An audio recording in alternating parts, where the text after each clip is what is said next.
It was a cup of the finest bone china, translucent, almost ghostly against the dark mahogany of the side table, with a delicate rim of gold that caught the flicker of the dying firelight. It sat there, waiting. A vessel designed for comfort, for warmth, for the civilized ritual of late-night refreshment. Yet, in the gloom of the drawing room, it looked oddly solitary. It was a spode pattern, Miss Marple noted. Blue Italian, if she wasn't mistaken, and its fragility seemed ill-suited to the heavy and oppressive atmosphere of Blackwood Hall. The saucer beneath it was equally pristine, save for the silver spoon that lay across it like a bar across a gate. Miss Marple shifted in her chair. The velvet was scratchy. "You are quite sure, Ilara, that the window is fastened?" Lady Ilara Vance did not turn her head. She sat rigid in her high-backed armchair. A shawl of heavy purple wool draped over her shoulders like a ceremonial robe. Her hands, she knobbly with arthritis and glittering with far too many rings for a quiet evening at home, gripped the armrests. "The window is always fastened, Jane. Henderson sees to it. Though with the way the wind is howling tonight, one might think the very walls were made of paper." Miss Marple resumed her knitting. Click, click. The sound was rhythmically soothing against the backdrop of the storm. Outside, the November wind battered the stone walls of the hall, a relentless, outdriving force that made the heavy velvet curtains twitch nervously. It sounded like 1,000 wet sheets being snapped out to dry by an angry washerwoman. "I only ask," Miss Marple murmured, counting her stitches, "because drafts can be so very treacherous. Like gossip. One doesn't notice them until one has a stiff neck." The drawing room was a cavernous space, filled with the debris of a wealthy Victorian life. Heavy cabinets filled with curios, as oil paintings of ancestors who looked as though they disapproved of the heating bill, and plush furniture that swallowed sound. Tonight, however, the room felt brittle. Simon Vance, Lady Ilara's nephew, stood by the fireplace. He was a young man of perhaps 30, with the sort of handsome, weak face that one often saw in the cinema, usually belonging to the character who dies in the second reel. He was restless. He picked up a porcelain figurine, a shepherdess, and turned it over in his hands. He put it down. He adjusted his cufflink. He checked his wristwatch. "For heaven's sake, Simon," Lady Ilara snapped. Her voice was thin and sharp like a cracking whip. "Must you fidget? You are wearing a hole in the rug." Simon flushed. The colour rose high on his cheekbones. "I'm sorry, Aunt Ilara. It's the storm. It's got everyone on edge." "It hasn't got me on edge," declared Dr. Arris from the shadows near the drinks cabinet. The doctor was a smooth man. He moved as if he were oiled. His suit was immaculately pressed, his hair silvered at the temples in a way that inspired confidence in elderly ladies with substantial bank accounts. He swirled the amber liquid in his glass. "Nerves, Simon. A simple case of nerves. Perhaps you've overextended yourself again. The races, was it?" Simon turned on him, his movement fluid and aggressive. "My finances are none of your business, Arris. You're here to check Auntie's blood pressure, not my bank balance." "Boys, boys," Lady Ilara said, though she sounded more bored than authoritative. "I shall have a headache if you continue, and if I have a headache, I shall change my will. Again." The silence that followed was absolute. Miss Marple did not look up, but her knitting needles paused for the briefest fraction of a second before resuming their steady, metallic conversation. "Money," she thought. "It is like a potent stain remover. It reveals the texture of the fabric underneath. She had seen this same look on the face of the butcher in St. Mary Mead when he was weighing out the Sunday joint, a calculation of worth, precise and unmerciful. "Where is Miss Milton?" Miss Marple asked, her voice mild. "I am here, Miss Marple." The voice came from the corner, behind a large potted fern. Miss Milton stepped forward into the circle of lamplight. She was a woman who seemed to have been washed in grey water. Her dress was grey, her hair was the colour of dust, and her face had the faded, nondescript quality of a garment worn too many times. She was the companion, the fetcher of shawls, the pourer of tea, the invisible woman. "I was just checking the latches in the east wing," Miss Milton said softly. "The wind was making the door rattle dreadfully." Miss Marple frowned slightly at her knitting. "The east wing? Surely the wind is coming from the west tonight." But she said nothing. People often confused their geography when they were flustered. I much like Mrs. Polk in the village, who always insisted the post office was north of the church when it was clearly south. "Is it time for my tea, Milton?" Lady Alara demanded. "Almost, my lady. It is 11:15. Well, go and prepare it, and tell Mrs. Bellows not to scald the milk this time. The woman boils everything as if she's trying to sterilize surgical instruments." Miss Milton nodded, a short, jerky motion, and vanished toward the servants' door, and the door closed with a heavy thud that seemed to echo in the hollow space of the hall. 11:35 p.m. The atmosphere in the room had thickened, like a sauce left too long on the hob. Simon Vance had poured himself a brandy, his third, by Miss Marple's count. He sat on the ottoman staring moodily into the fire. Dr. Arris had taken a seat near Lady Alara, holding her wrist, his eyes fixed on the grandfather clock that stood like a sentinel in the corner. The clock was loud. Tick-tock, tick-tock. It chopped the time into dry, unpalatable slices. "Your pulse is racing, Alara," Dr. Arris observed. His voice was low, professional, yet carrying a vibration of intimacy that Miss Marple found curious. "You must calm yourself. The heart is a pump, not a drum. I tell you, I feel a tightness," Alara complained, clutching her chest. "It's this house. It's waiting for me to die. You're all waiting." "Don't be absurd, Auntie," Simon muttered into his glass. "Absurd? Is it?" Lady Alara leaned forward.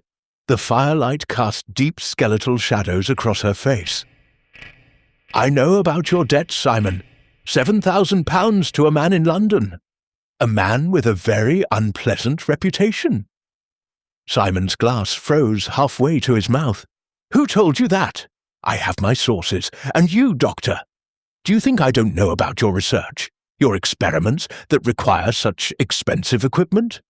Dr. Arris smiled, but it did not reach his eyes. The skin around his mouth tightened, resembling the puckered skin of a sealed jar.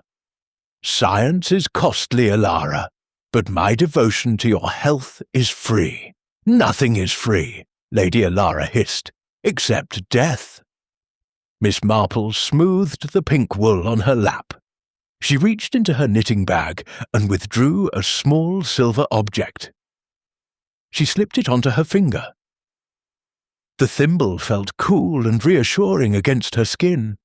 A small piece of armor in a room full of hidden daggers. As she pushed the needle through a difficult knot. "It is remarkable," Miss Marple said conversationally, "how much this evening reminds me of the church bazaar in 1934. The vicar was convinced someone was stealing the raffle money. Everyone accused the verger simply because he had a shifty look about him. But of course, it was the organist's wife all along. She wanted a new set of curtains." Simon stared at her. "What on earth are you talking about?" "Human nature, Mr. Vance," Miss Marple beamed, her eyes crinkling at the corners. It is depressingly consistent. People usually want what they cannot have, and they usually justify taking it by convincing themselves they have been wronged. The door opened. Miss Milton returned, carrying a silver tray.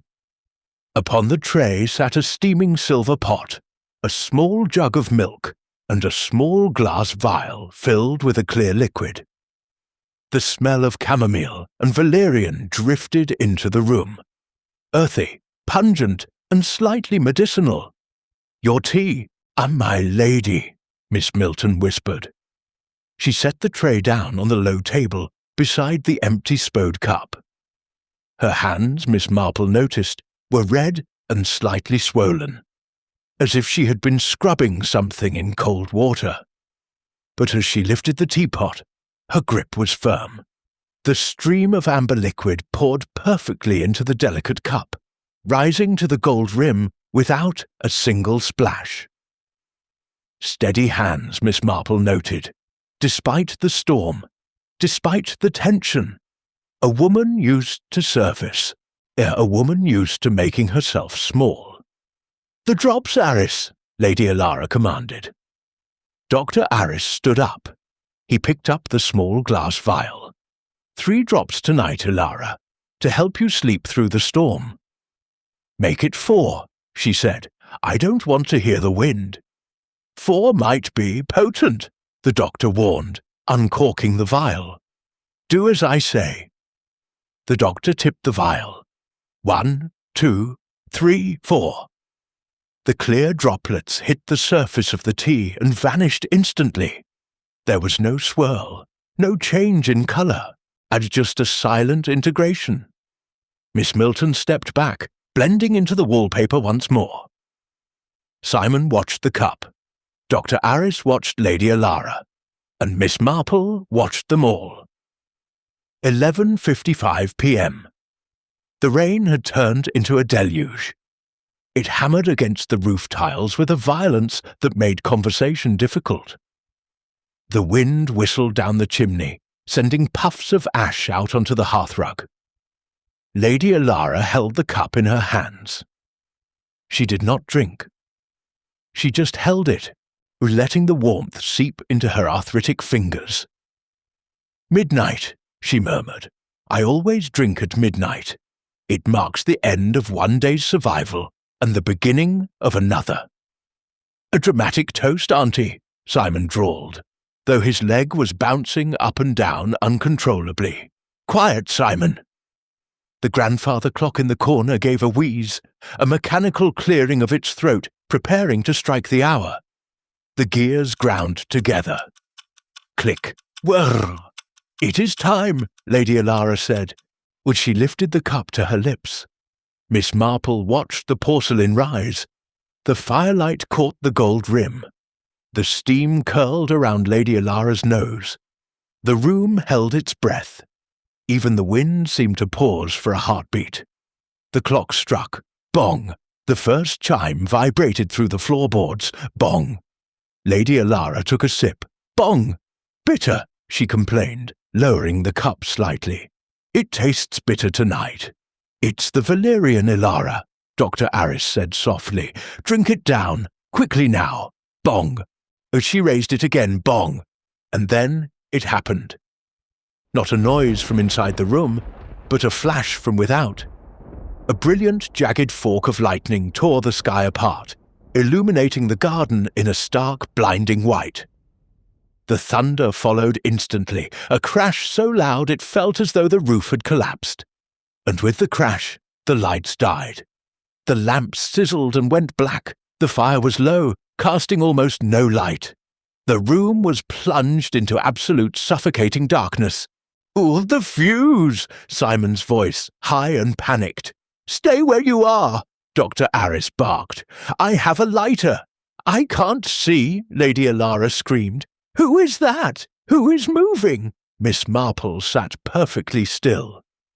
She closed her eyes, for they were useless in the dark, and opened her ears.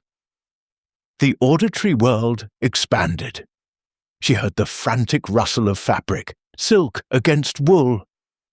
She heard a sharp intake of breath, close by. She heard the heavy, wet thud of the rain, and then she heard the sound. It was distinct, precise, tiny, clink, rattle, rattle, rattle, clink.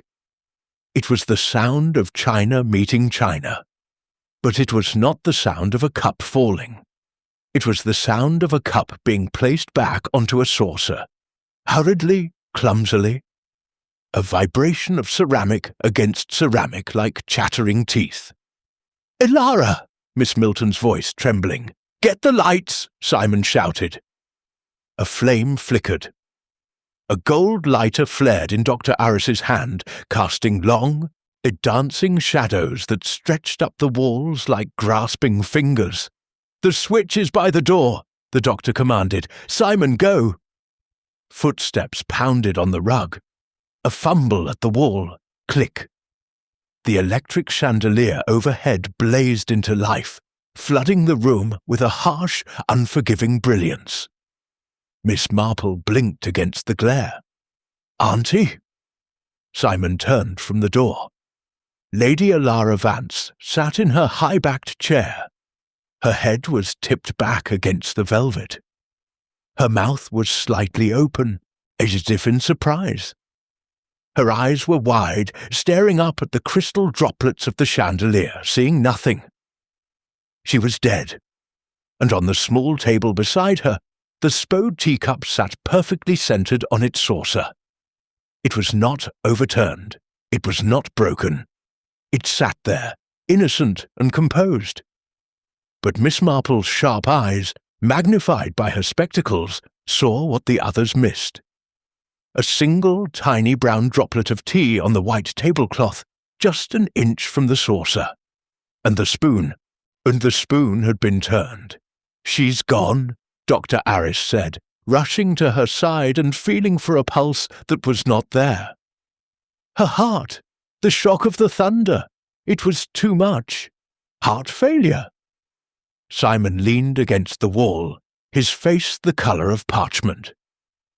"Yes," the doctor said, closing Lady Elara's eyes. "A tragedy, but not unexpected." Miss Marple picked up her knitting. She looked at the cup. She looked at the dead woman's hands, which lay limp in her lap. Curious, she thought.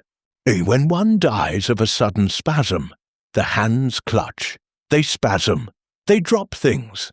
They do not set a cup of tea back onto a saucer with a rattle of fear. "I think," Miss Marple said softly, though no one was listening, "that we had better call the police, and perhaps do not wash that cup." 12:05 a.m. The drawing-room at Blackwood Hall had become a tableau of frozen violence. The electric light, now restored and humming with a harsh, buzzing insect noise, seemed to strip the room of all its Victorian comfort. It exposed the threadbare patches on the Persian rug, the dust motes dancing in the cold air, and the terrible stillness of Lady Elara Vance. She sat exactly as she had when the darkness fell, upright, rigid, a queen on her throne, but the imperious spark in her eyes had been extinguished. Her head lolled slightly to the left, resting against the velvet wing of the chair. She's not breathing," Simon Vance whispered. He stood 3 feet away, his hands hovering in the air, as if he wanted to touch her, but was repelled by an invisible force field. "Doctor, do something! A stimulant, adrenaline, anything!" Dr. Aris did not move from his position by the pulse point on her neck. He slowly withdrew his hand. "It is too late, Simon. The heart has stopped. Massive cardiac arrest, induced by shock. I warned her. I told her the storm, the stress." He trailed off, his professional demeanour cracking just enough to reveal a glimpse of exhaustion underneath. He reached into his pocket and pulled out a handkerchief, dabbing his forehead. Miss Milton, the grey shadow in the corner, let out a small strangled whimper. It was the sound a mouse might make when the trap snaps shut. She took a step toward the table. "The tea," she mumbled, her eyes wide and wet. I should clear the tea. It's getting cold. Lady Alara hates cold tea." She reached out a trembling hand toward the spode cup. Her fingers, red and raw from years of service, hooked toward the handle. "Stop!" The command did not come from the doctor, nor from the nephew. It came from the armchair by the fire. Miss Marple had not risen. She sat with her knitting bag on her lap, her hands clasped over the needles. Her voice was not loud, but it possessed a clarity that sliced through the panic in the room like a pair of silver scissors cutting through silk. Miss Milton froze, her hand inches from the saucer. Miss Marple!" "Do not touch the cup, my dear," Miss Marple said gently. "Do not touch the saucer. Do not touch the spoon. In fact, it would be best if we all moved away from that particular table entirely." Simon turned on her, his face flushed with a mixture of grief and alcohol. "For God's sake, woman! My aunt is dead, and this isn't one of your village sewing circles where you gossip about the vicar's socks. She's dead." "Precisely," Miss Marple said. She smoothed the wool of her scarf. "And because she is dead, and because the circumstances are unusual, nothing must be disturbed until the proper authorities arrive." "Authorities?" Dr. Aris frowned, his eyebrows knitting together. "My dear lady, this is a tragedy certainly, but it is a natural one. Lady Alara had a heart condition." The thunder startled her. "Oh, it happens." "Does it?" Miss Marple looked at him over the rim of her spectacles. "Does it happen that a woman dies of a heart spasm, clutching her chest in agony, yet manages to place her teacup back onto its saucer with the precision of a jeweler setting a diamond, all in pitch darkness?" The room went silent. The only sound was the rain lashing against the window panes, a relentless drumming that seemed to be demanding entry. "I don't understand," Simon said, his voice dropping. "The sound," Miss Marple explained, her tone patient, as if explaining a knitting pattern to a novice. "When the lights failed, just after the clock struck, we heard a sound, a rattle, a clink, china against china. It was the sound of a cup being replaced on a saucer. Not dropped, not knocked over, replaced." She paused, letting the implication hang in the air like smoke. "If Lady Alara died of a sudden shock," Miss Marple continued, "her muscles would have convulsed. The cup would have fallen to the floor, or at the very least tipped into her lap. It would not be sitting there, upright and dignified. No, someone placed that cup there.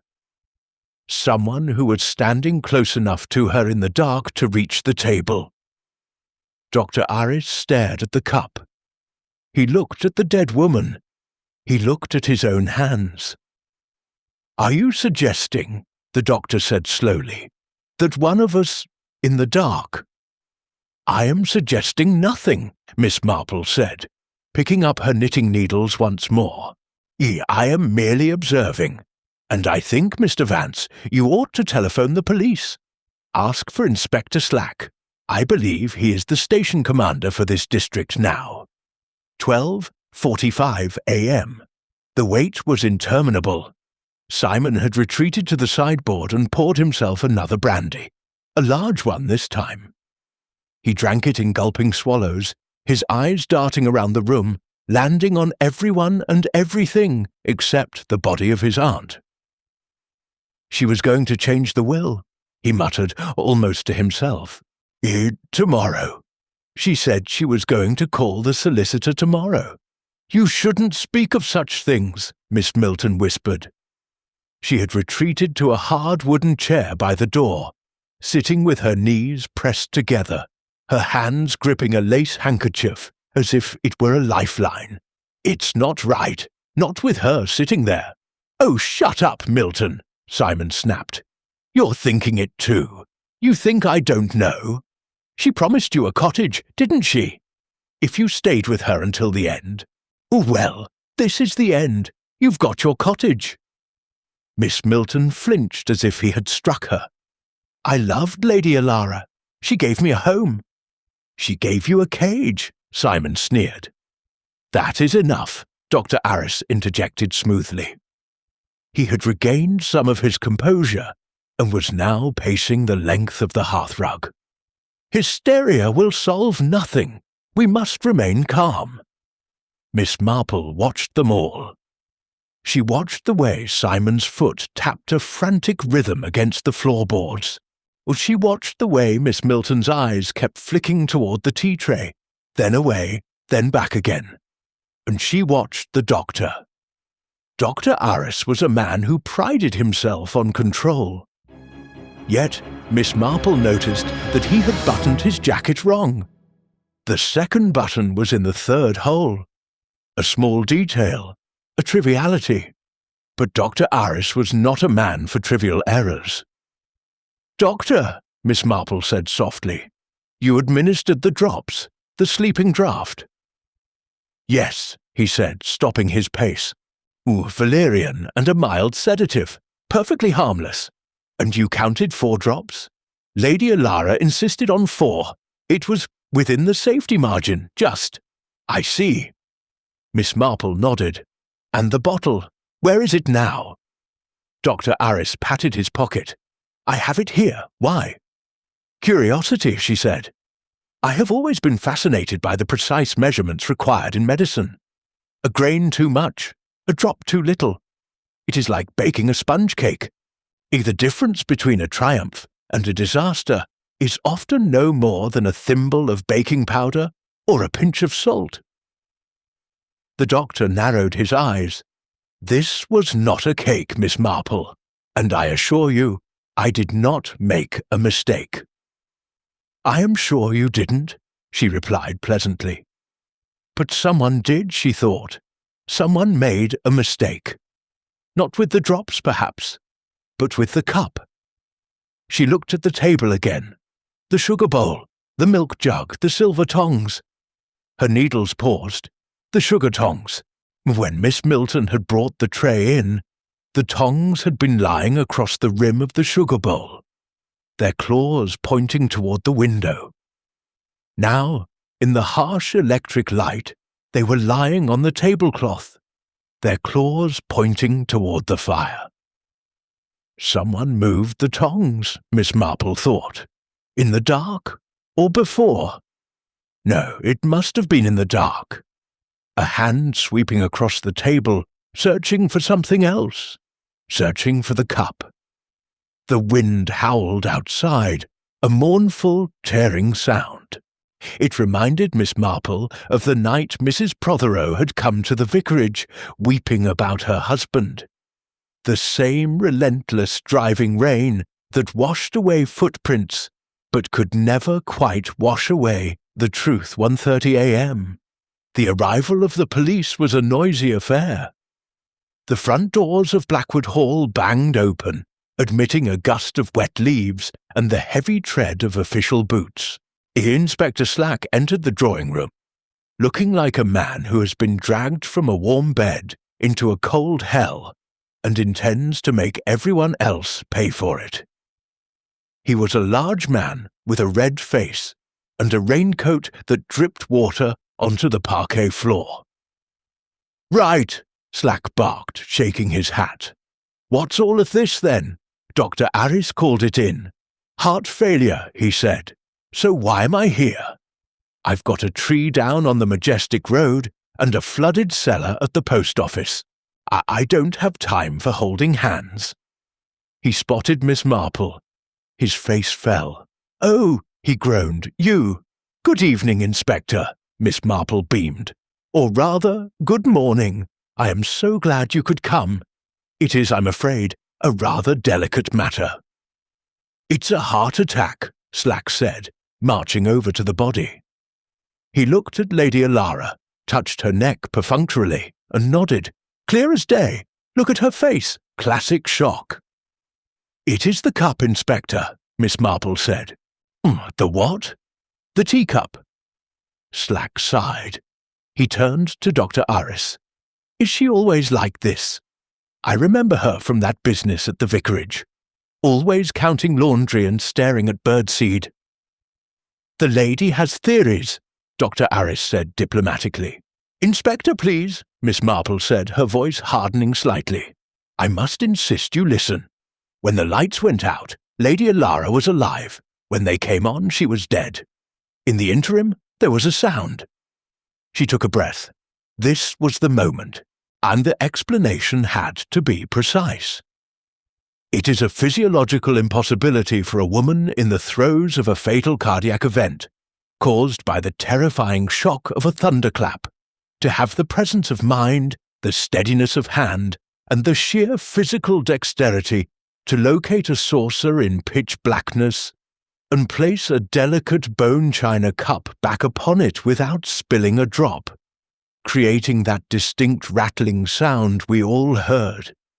A sound that was not the clatter of a falling object, is but the shivering vibration of china meeting china under the guidance of a hand that was shaking with terror, but not the terror of death. Inspector Slack stared at her. He blinked. He looked at the cup. You heard a rattle? He asked. We all did, Miss Marple said. Ask them. Slack turned to Simon. Mr. Vance. Simon rubbed his face. Yes, I heard something, a clink. I thought it was Auntie putting her tea down. And you, a doctor. I was occupied with finding my lighter, Aris said stiffly. But yes, there was a sound of crockery. Slack walked over to the table. He leaned down, his wet raincoat brushing against the tablecloth. He peered at the cup. It is sitting there nice and neat, isn't it? He muttered. A bit too neat. Exactly, Miss Marple said. And look at the tablecloth, Inspector, she added, pointing with a knitting needle. That single drop of tea. Slack squinted. What about it? It is on the wrong side, Miss Marple said. Lady Alara was right-handed. She picked up the cup with her right hand. If she had spilled it while drinking, the drop would be on the right, or perhaps on her lap. But that drop is on the left side of the saucer, as if the cup was carried across the table from the other side. Slack straightened up. The boredom vanished from his face, replaced by a predatory alertness, and he looked around the room, at the nephew sweating in his expensive suit, at the doctor with the misbuttoned jacket, at the companion shrinking into the woodwork. Right, Slack said, his voice dropping an octave. Nobody leaves this room. Sergeant, get the fingerprint kit, and get the photographer. He turned back to Miss Marple. You're saying someone poisoned her? I am saying, Miss Marple corrected gently, that someone wanted it to look like she died of fright. But they forgot that dead women don't tidy up after themselves. The wind battered the glass again, a sudden gust that made the chandelier sway. The shadows in the corners of the room seemed to stretch and shift, as if the ghosts of Blackwood Hall were gathering to watch the show. Miss Marple resumed her knitting. The pattern was complex, a cable stitch that required absolute concentration. But her mind was elsewhere. She was thinking about the sugar tongs. Why had they moved? Someone reached over, she thought. Someone stood on the other side of the table in the dark. They reached out to guide the cup back to the saucer. Why? To hide something? Or to administer something? She looked at Miss Milton. The companion was staring at her hands, rubbing the skin of her thumb against her forefinger, over and over again. Rubbing away a stain, Miss Marple wondered, or rubbing away a memory. 2:15 a.m. The library of Blackwood Hall smelled of old leather, damp wool, and fear. It was a masculine room, lined with books that had not been opened since the turn of the century, their spines fading into a uniform, depressing brown. Inspector Slack had commandeered the large oak desk, sitting behind it with the air of a magistrate passing judgment on the unwashed masses. Simon Vance sat in the visitor's chair. He looked smaller now. The bravado of the drawing-room had evaporated with the brandy, leaving behind a young man who was visibly shaking. "So," Slack said, leaning forward. The leather of his chair creaked, a sharp, accusatory sound in the quiet room. "Let's go over this again. You owed £7,000. It was a temporary embarrassment, Simon stammered. He twisted a signet ring on his finger. Twist, twist, twist. "I had a run of bad luck at the tables. It happens to everyone." "Does it?" Slack picked up a piece of paper, a letter found in Lady Alara's bureau. "Your aunt didn't think so. She was threatening to cut you off, tomorrow, and that gives a man a lot to think about in the dark, doesn't it?" "I didn't touch her." Simon's voice rose, cracking on the final syllable. "I was on the other side of the room. You heard the doctor. I was near the fireplace." Miss Marple sat in a wing-back chair by the door, almost swallowed by the shadows. She was knitting a scarf of a sensible grey wool, her needles clicking a soft rhythmic counterpoint to the interrogation. Click, click, click, click. "Distance is relative in the dark," Miss Marple murmured, apparently addressing her wool. "Especially when one knows the layout of a room, as well as one knows the back of one's own hand." Slack shot her a look that was half annoyed, half grateful. "Exactly. You knew where the table was. You knew where the cup was." "But why would I put the cup back?" Simon cried. If I had done something to her, why would I tidy up? It doesn't make sense." "Panic," Slack said flatly. "All people do strange things when they panic. Maybe you thought it would look more natural. Maybe you were trying to hide the fact that you'd tampered with it." "I didn't." "We'll see what the lab says about the dregs in that cup. If there's anything other than tea and valerian in there, Mr. Vance, you'll be wearing handcuffs before breakfast."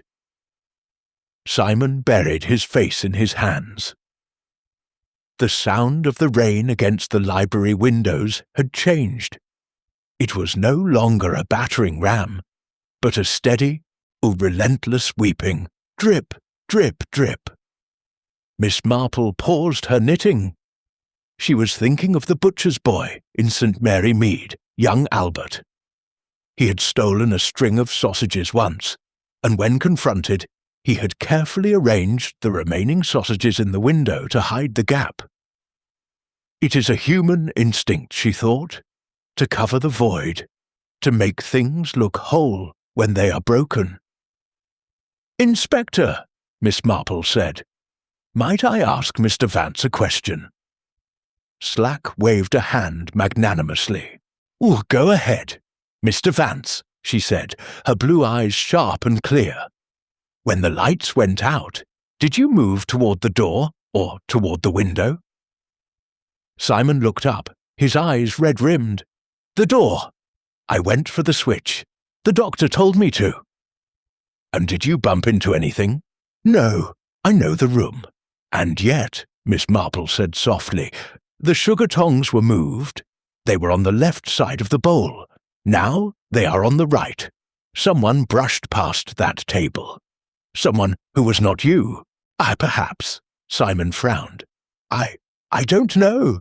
It was pitch black. I heard the doctor fumbling for his lighter. I heard Milton squeaking like a mouse. I didn't hear anyone walking." "Carpet?" Slack grunted. "Thick pile. Muffles everything." 3:30 a.m. Dr. Aris was a different challenge entirely. He sat in the chair not with fear, but with an air of injured dignity.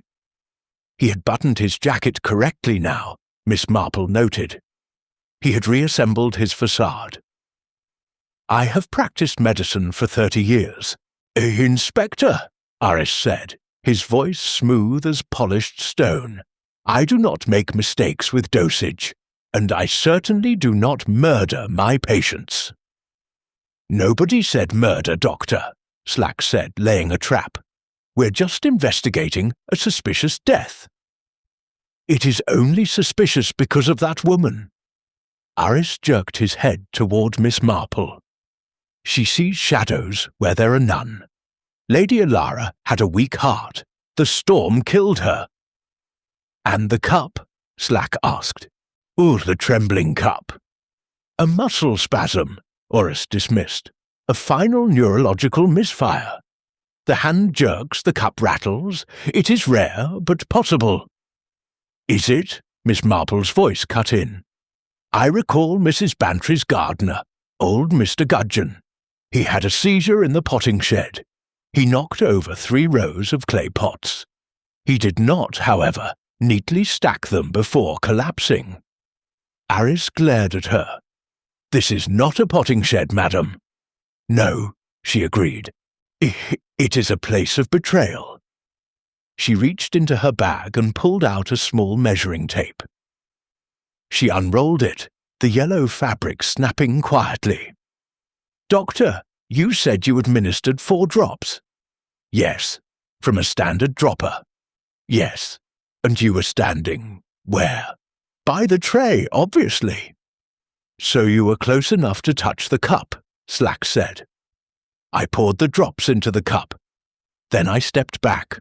I went to the fireplace to warm my hands. I was there when the lights went out." "Can anyone verify that?" "It was dark," Oris snapped. "But Simon was there. He must have sensed me." Miss Marple watched him. She watched his hands. They were steady, beautiful hands, surgeon's hands, but there was a tightness around his eyes. "You were fond of her?" Miss Marple asked. Oris softened, just a fraction. "She was a difficult woman, demanding, hypochondriacal, but she was generous to my research.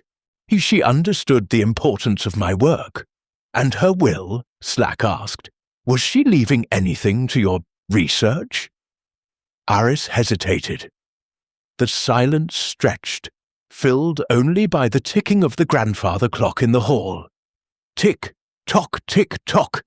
It was the heartbeat of the house, slow and dying.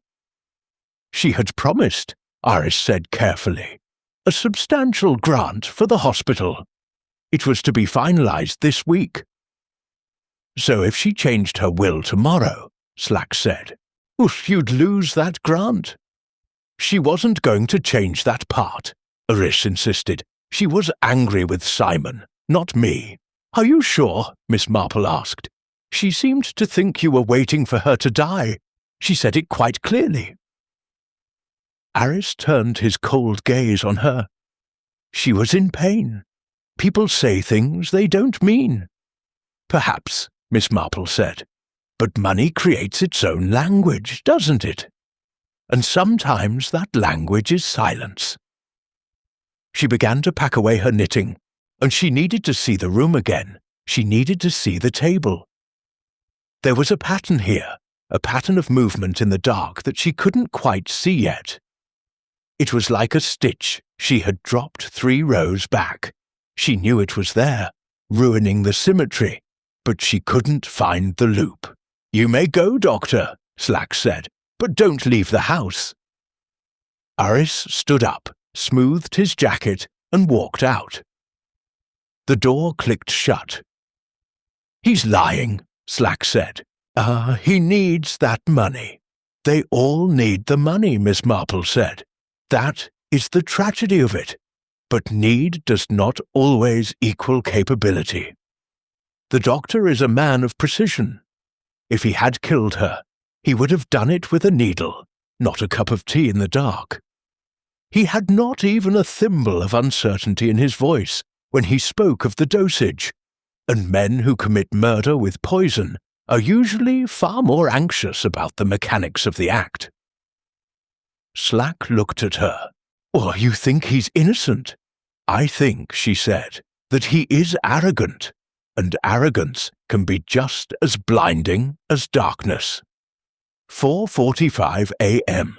The interview with Miss Milton took place in the kitchen. Slack had decided that the library was too grand for a servant, even a companion of 20 years. The kitchen was warm, smelling of yeast and damp stone. Mrs. Bellows, the cook, had been banished to her room, leaving the large wooden table clear. Miss Milton sat on a stool, her feet barely touching the floor, and she looked like a grey wraith, her edges blurring into the background. "I didn't do anything," she whispered. Her voice was so low it was almost lost under the drumming of the rain against the scullery door. "You brought the tea," Slack said. He was gentler with her, perhaps because she looked as if a stiff breeze would shatter her. "Yes, I always bring the tea." "And you put the tray down?" "Yes." "Did you see anyone else touch the cup?" Only Lady Alara, and the doctor, when he put the drops in.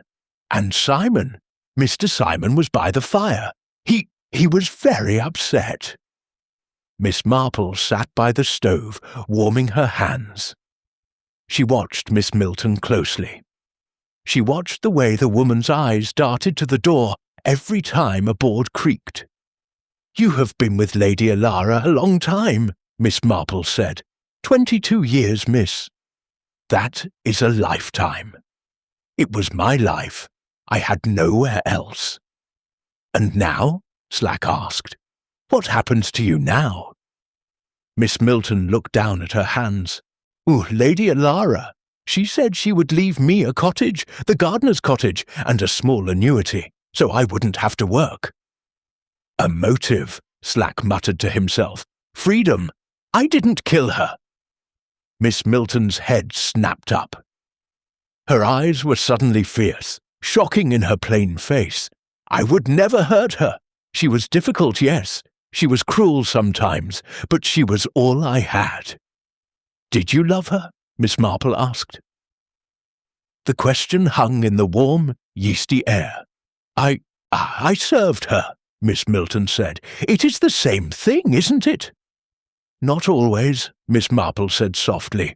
"Sometimes service is a mask for other feelings, resentment, or perhaps misguided loyalty." She looked at Miss Milton's hands again. They were resting on the table.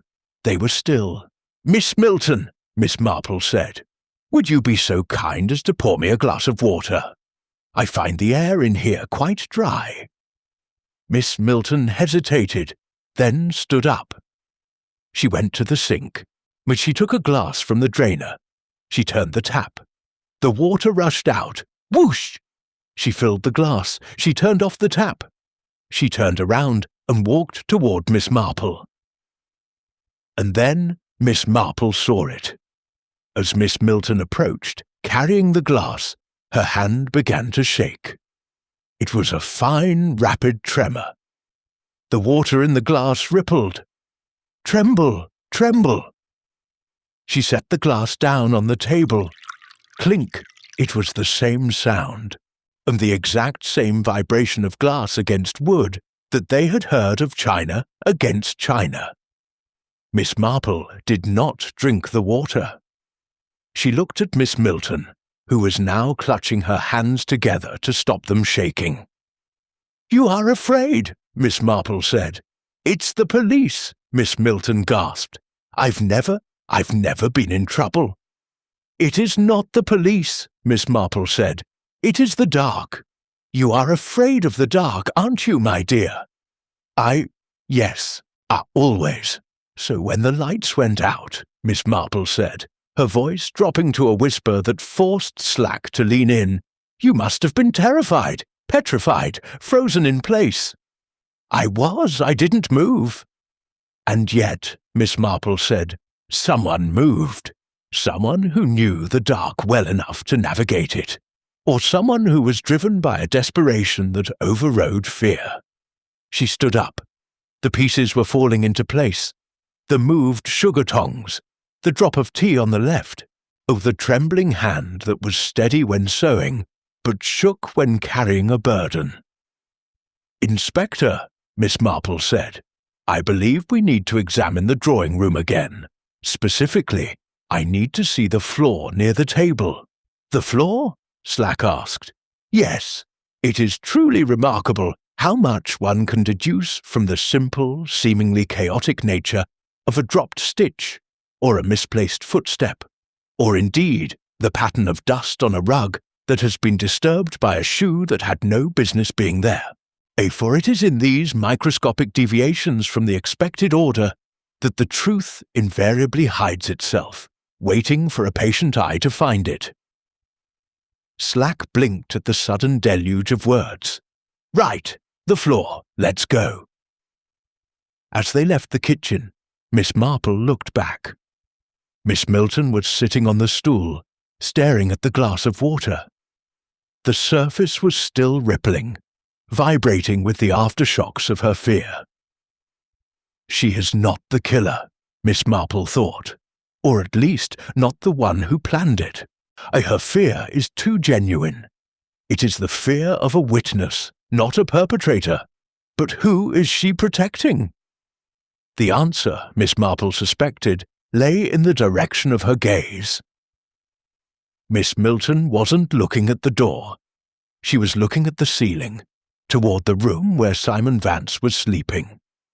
Of course, Miss Marple thought sadly. Love, the most dangerous motive of all. 5:30 a.m. The storm had exhausted itself. The wind, which had battered the house for hours like a furious fist, it had now retreated into a sullen, weeping drizzle. The drawing-room was cold. The fire had long since burned down to a pile of grey ash, and the electric lights seemed even harsher against the creeping pallor of the dawn pressing against the windows. Inspector Slack was on his knees by the low table. He looked like a large, disgruntled bear searching for a lost berry. "Here," he grunted, "look at this." Miss Marple adjusted her spectacles and leaned forward. On the thick pile of the Persian rug, just inches from the table leg, was a small, glittering object. It was a silver cufflink, engraved with the initials S.V. "Simon Vance," Slack said with grim satisfaction. "He said he was by the fireplace. He lied. People often lie about their location in a room," Miss Marple observed, her voice quiet in the stillness. "Usually because they are doing something they shouldn't, like sneaking a chocolate from the box or reading a letter that isn't addressed to them." "Or poisoning their aunt," Slack countered. He stood up, his knees cracking loudly, a dry, snapping sound in the damp room. "He was right here, in the dark. He could have slipped something into that cup before she drank it." "But she drank before the lights went out," Miss Marple reminded him. "She took a sip. She complained it was bitter. Then the lights failed. Then she died. Maybe he added more, or to finish the job. In the dark." Miss Marple shook her head slowly. "To find a teacup in absolute blackness, uncork a poison bottle, pour it in without spilling, and then retreat. It would require the dexterity of a magician, Inspector. And Mr. Vance, while charming, is clumsy. He knocked over the shepherdess figurine earlier in the evening just by looking at it." Slack frowned, unwilling to let go of his prize. "Then why is his cufflink here?" "A struggle?" Miss Marple suggested softly. Or perhaps a collision?" She looked at the table again. The sugar tongs, the misplaced drop of tea, the cufflink. The pieces were shifting in her mind, like the coloured glass in a kaleidoscope. If Simon was here, she thought, he bumped into the table.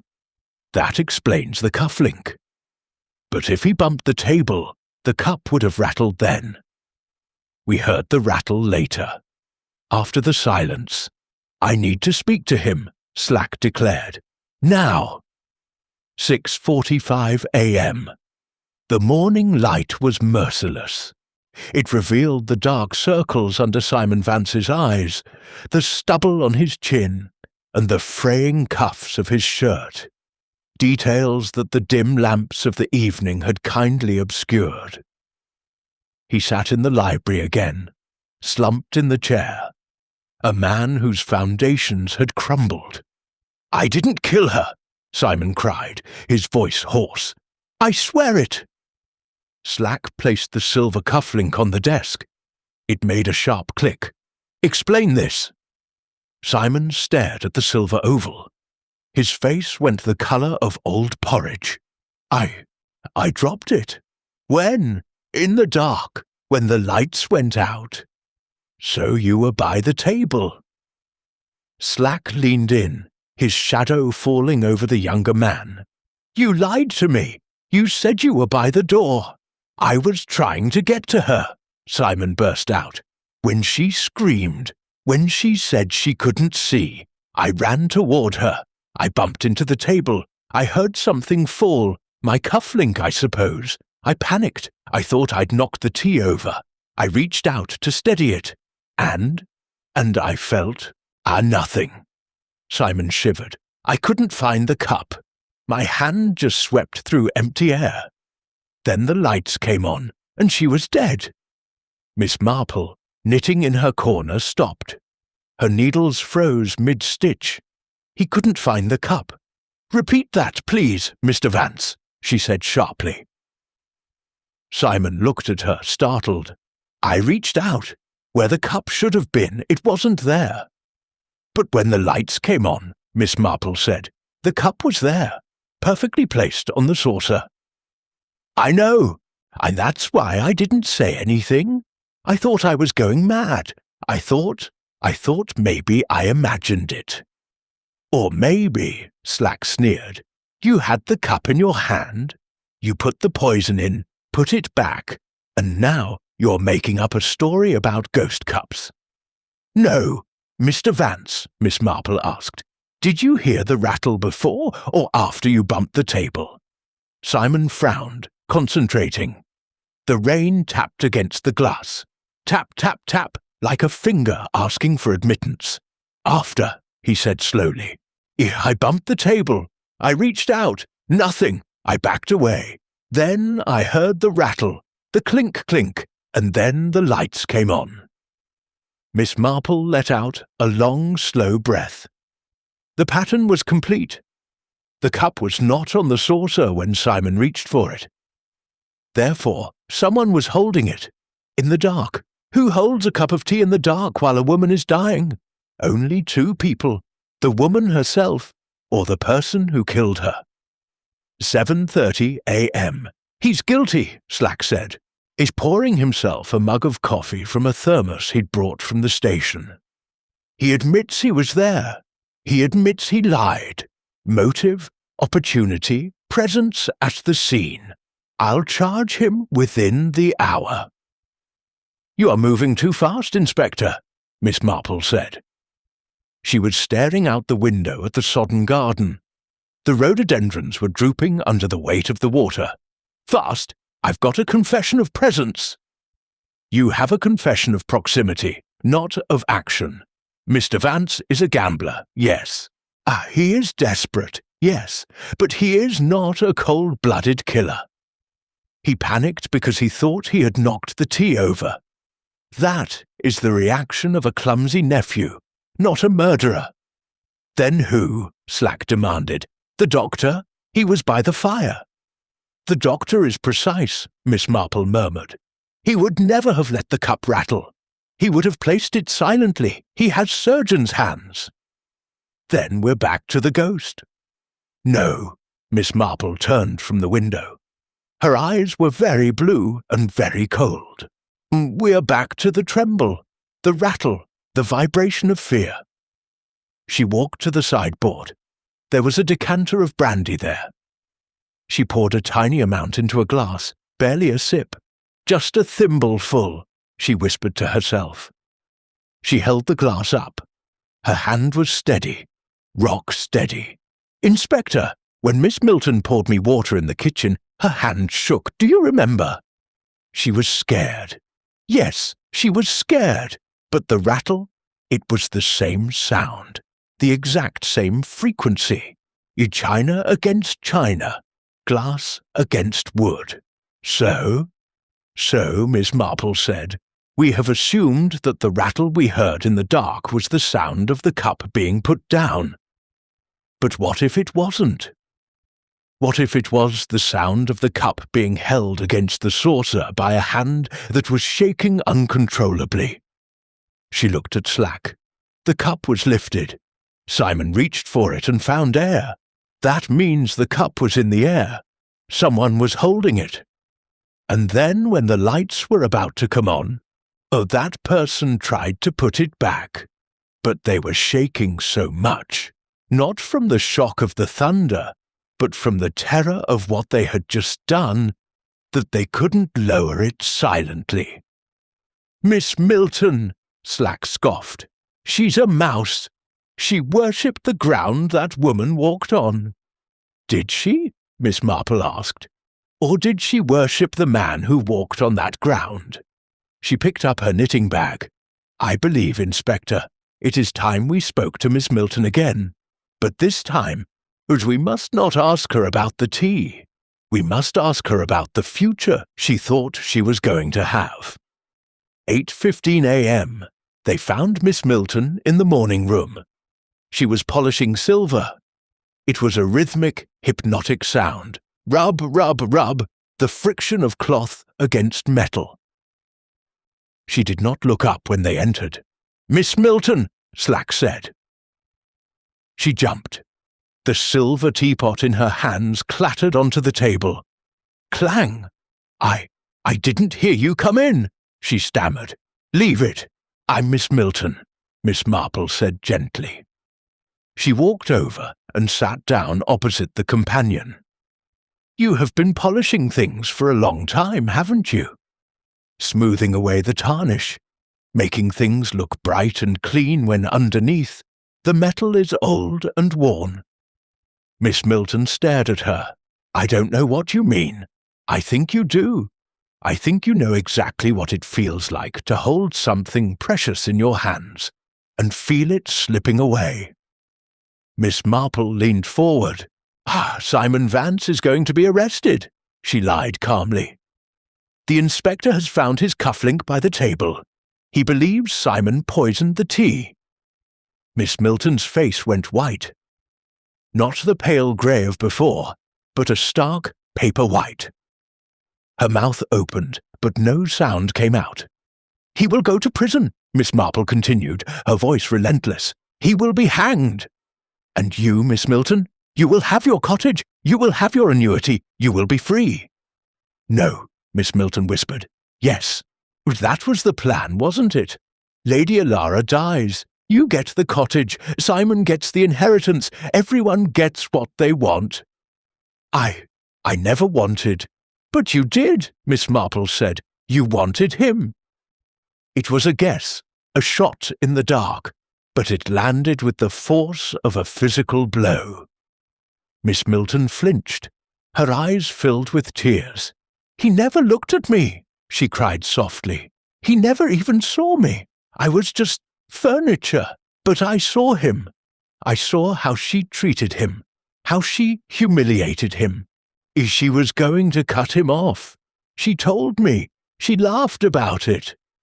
So you decided to save him, Miss Marple said. I didn't. You were in the dark, Miss Milton. You were the only one who knew where the tea was, because you had just put it there. You knew exactly where the table was. Miss Marple paused, drawing a breath, preparing to weave the final thread into the tapestry of the crime.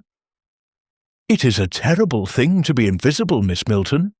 For one hears things one is not meant to hear, and sees things one is not meant to see. And over the course of 20 years, the accumulation of these small slights and careless cruelties can build up like sediment in a pipe until the pressure becomes too great to bear, and the metal bursts, releasing a flood that destroys everything in its path, including the very person one was trying so desperately to protect. Miss Milton was sobbing now, ugly, wrenching sobs that shook her thin frame. I didn't mean for it to happen like that.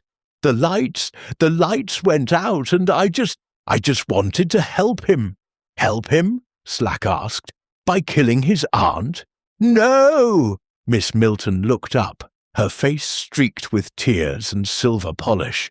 I didn't kill her. I tried to save her. The room went silent. The rain had stopped.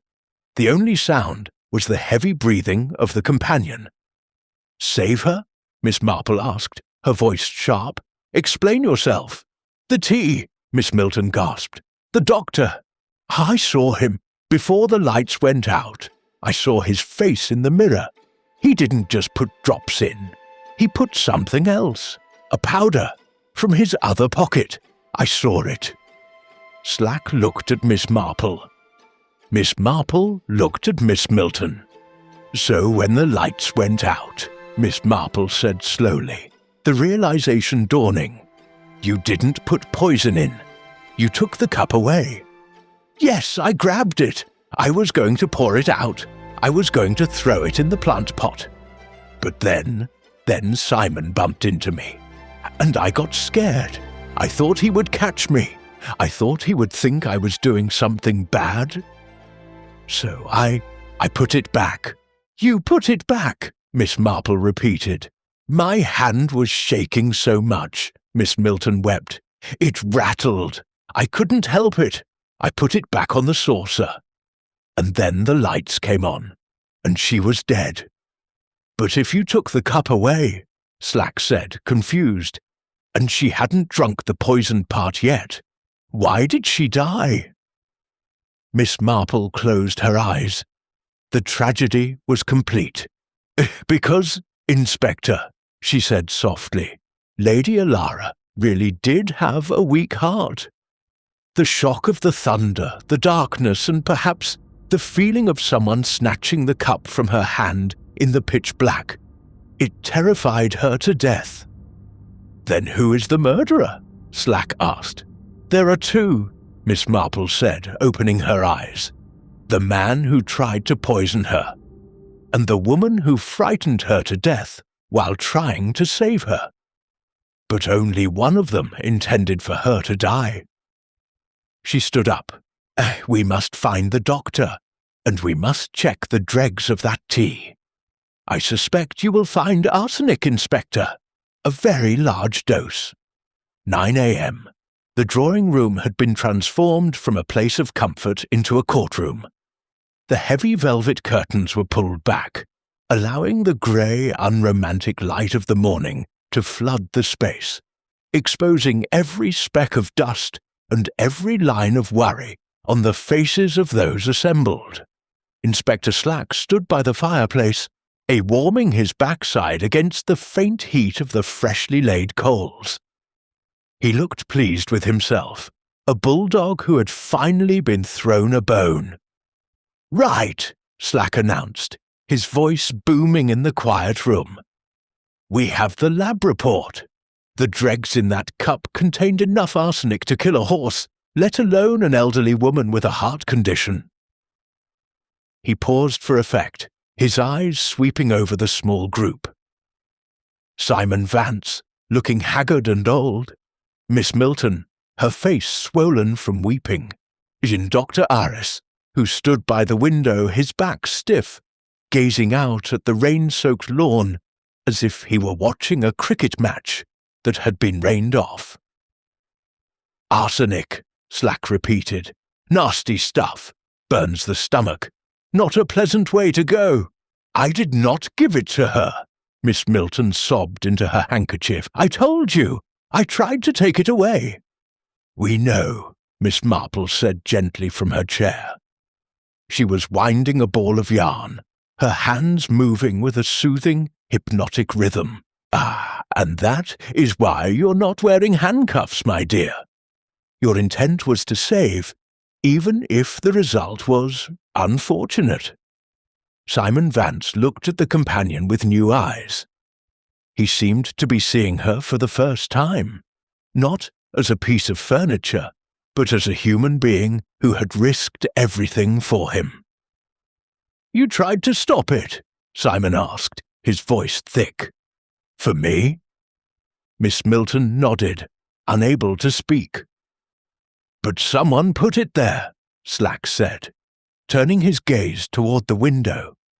"Someone who had access to the medical bag. Someone who knew exactly how many drops of valerian would mask the taste of the poison." Dr. Arris turned slowly. His face was composed, but there was a tightness around his mouth that had not been there before. "Are you accusing me, Inspector?" "I am stating facts," Slack said. "We found a packet of white powder in your coat pocket, Doctor. Traces of arsenic. Careless of you not to dispose of it." "It is for my research," Arris said smoothly. "I use it for taxidermy specimens. Perfectly legal. In a tea room." Slack raised an eyebrow. "At midnight? I must have forgotten it was there." "Oh, come now, Doctor," Miss Marple said. She placed her ball of yarn on her lap. "You never forget anything. That is your pride, is it not? Your precision, your absolute control." She looked at him with a gaze that was not unkind, but was terribly, frighteningly clear. "You knew Lady Alara was going to change her will," Miss Marple continued. "Not to give you the grant, but to cut Simon off. And if she cut Simon off, the estate would go to charity. Your grant, your precious research money, would vanish.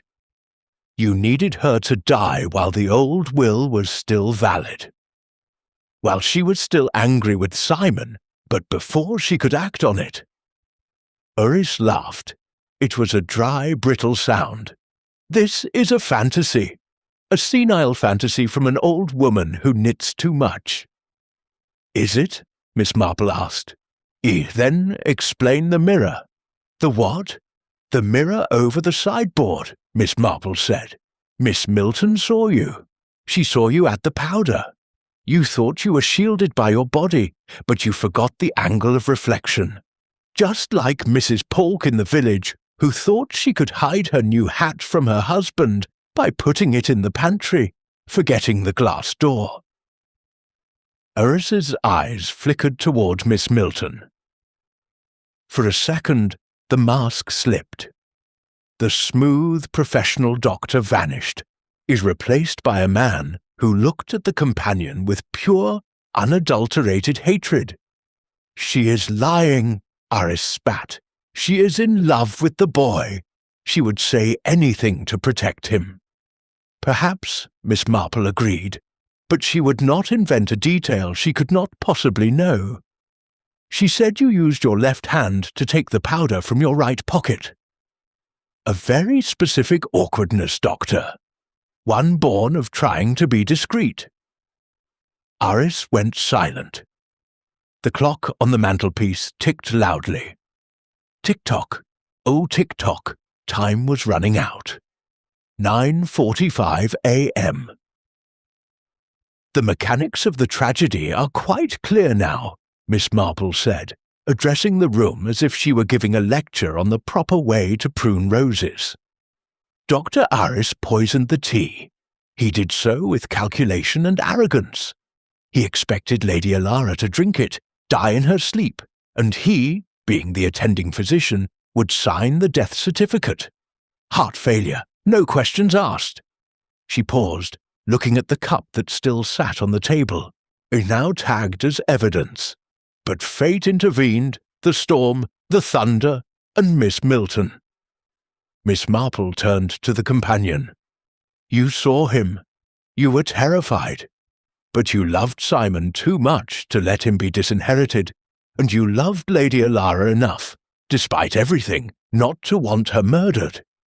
So when the lights went out, you acted. I just reached out, Miss Milton whispered. In the dark, Miss Marple nodded. You knew the table. You grabbed the cup. You lifted it. It was hot, Miss Milton said. I burned my fingers. And then, Miss Marple continued, Simon bumped into the table. You froze. You thought you had been caught. Panic took over. You tried to put the cup back, but your hand was shaking. The cup rattled against the saucer. Clink, clink, clink. The tremble, Slack murmured. Yes, the teacup that trembled. Not because of a dying hand, but because of a saving hand that failed. Miss Marple looked at the empty chair where Lady Alara had died. Imagine it, she said softly, sitting in the dark, the thunder crashing. And then a hand, unseen, unknown, snatches the cup from your grasp. Or perhaps brushes against your face in the blackness. For a woman with a weak heart, already in a state of high anxiety, the shock would be instant, fatal. So I killed her, Miss Milton wailed. I killed her. No, Miss Marple said firmly. Oh, you frightened her. But the man who created the situation, the man who put the poison in the cup and set this tragedy in motion, is standing by the window. She pointed a knitting needle at Dr. Arris. He is the murderer, as surely as if he had held a pillow over her face. 10:30 a.m. Dr. Arris did not confess. Men like him rarely do. They view silence as a final victory, a way to maintain control even when the game is lost. But he did not resist when Slack's sergeant placed the handcuffs on his wrists. The click of the metal was final and satisfying. You have no proof, Arris sneered as they led him out. Only the word of a hysterical servant and a meddling spinster. We have the arsenic in your pocket, Slack reminded him cheerfully. And the dregs in the cup, and Miss Milton's testimony. It'll stick, Doctor. Don't you worry about that. As the heavy oak doors of Blackwood Hall closed behind the police, a strange silence settled over the house. It was not the tense silence of the night before, but a hollow, echoing silence. The silence of an empty stage after the play has ended. Simon Vance stood by the fireplace. He poured a glass of water from the jug on the mantelpiece. He looked at Miss Milton. You saved me, he said. She would have died from the poison anyway, and Arris would have blamed me. He would have planted that cufflink. He dropped it, Miss Milton whispered. Yeah, I saw him kick it under the table when the lights came back on. Simon shook his head. I never knew you saw any of us. I always see you, Simon. He walked over to her. He did not embrace her. That would have been too much, too soon. But he took her hand, her red, swollen, trembling hand. The cottage, he said. It's yours, and the annuity. I'll make sure of it. I think I shall go away for a while. London is too loud. Perhaps I shall travel. That would be best, Miss Marple said. She was packing her bag. Distance gives one perspective. Simon looked at the old lady. And you, Miss Marple, where will you go? Home, she smiled. My garden needs tending. The slugs are terrible this time of year. 11 a.m. The rain had stopped completely. A pale, watery sun was trying to break through the clouds, casting a weak light over the wet gravel of the driveway. Miss Marple stood on the steps of Blackwood Hall, waiting for the village taxi. Miss Milton stood beside her, wrapped in a shawl that was too big for her. I don't know what to do, Miss Milton confessed. I have spent my whole life being told what to do. Now, there is no one." "There is yourself," Miss Marple said. "It is a frightening companion at first, but one gets used to it." Do you think she knew?" Miss Milton asked. "In that last moment? Did she know I was trying to save her?" Miss Marple looked at the grey sky, and she thought of Lady Alara, proud, fearful, lonely. "I think," Miss Marple said carefully, "that fear is a very blinding thing, but I also think that love, even unrequited, clumsy love, leaves a mark." Perhaps she felt a hand in the dark and thought it was an angel, not a thief. The taxi rattled up the drive. It was an old Austin puffing smoke. Miss Marple turned to Miss Milton one last time. She reached into her bag and pulled out a small object. It was the silver sewing tool she had used earlier. "Here," she said, pressing it into Miss Milton's palm. "Take this. A thimble?" Miss Milton looked at it, confused. "It is useful," Miss Marple said, "for pushing the needle through the tough fabric without hurting oneself. You have a lot of mending to do, my dear. Mending of a life. You will need protection." Miss Milton closed her fingers around the small silver cup. "Thank you. And remember," Miss Marple added, opening the taxi door. The cup trembled, but it did not fall. You put it back. You tried to restore order. That is a good instinct. Hold on to it." She climbed into the taxi. The driver, a man named Mr. Gopal, who reminded her of the fishmonger in St. Mary Mead, tipped his hat. "Station, ma'am. Yes, please." As the car pulled away, Miss Marple looked back through the rear window. Miss Milton was standing on the steps, a small grey figure against the massive stone facade of the hall, and she was holding the silver thimble to her chest. Miss Marple sighed and pulled her knitting from her bag. She had dropped a stitch in the third row of the scarf. It was a nuisance, but it could be fixed. Everything can be fixed, she thought, the needles clicking into their familiar rhythm. Except death. Death is the only knot that cannot be untied.